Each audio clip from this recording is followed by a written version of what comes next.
The deadly plane crash, the images of that team celebrating along the way on their journey. But then the flight overnight crashing. Nearly everyone on board was killed. The flight was carrying a Brazilian soccer team to a finals match, crashing on a hillside in Colombia. And we have just learned here what happened right before that crash. That team had so much to look forward to, celebrating a Cinderella rise on their way to a playoff game. 71 people killed. But miraculously, 6 were found outside the plane. Somehow they survived. ABC's David Curley on what happened in those final moments. Only part of the fuselage of the jet was left intact, having slammed into a hill above Medellin. Through the day, the grim task of recovering the bodies of the 71 on board who were killed. But remarkably, those 6 survivors found away from the fuselage. It was to be a joyous trip for the regional Brazilian soccer team, the Chapecoense, making a big tournament for the first time in its history, documenting their trip in the airport, then selfies on board. And the tale of these 2 players. Alan Ruschel, with the beard, a defender, one of the 2 players who survived. Next to him, Danilo Padilla, a goalkeeper, found alive. He was actually able to call his family, but then died from his injuries. And the heartbreaking story of this 22-year-old player who was killed, his family releasing this video from just last week when he learned that he would be a father.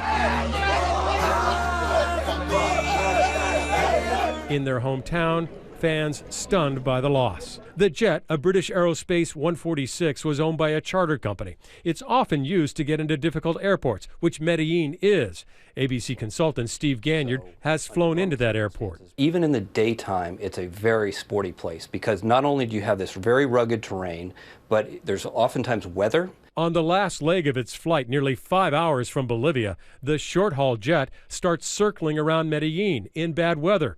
The crew reports an electrical failure, declaring an emergency, then disappearing from radar. The black boxes have been recovered, but with an electrical failure, did they continue to record?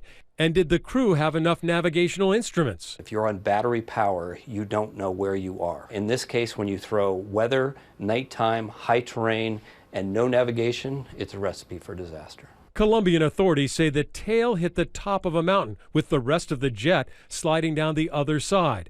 The question tonight, where were those 6 survivors sitting, and how did they survive when so many others perished? So the tail of the jet hitting that mountain, and David Curley, who covers aviation for us, there were some members of that team who did not board that flight?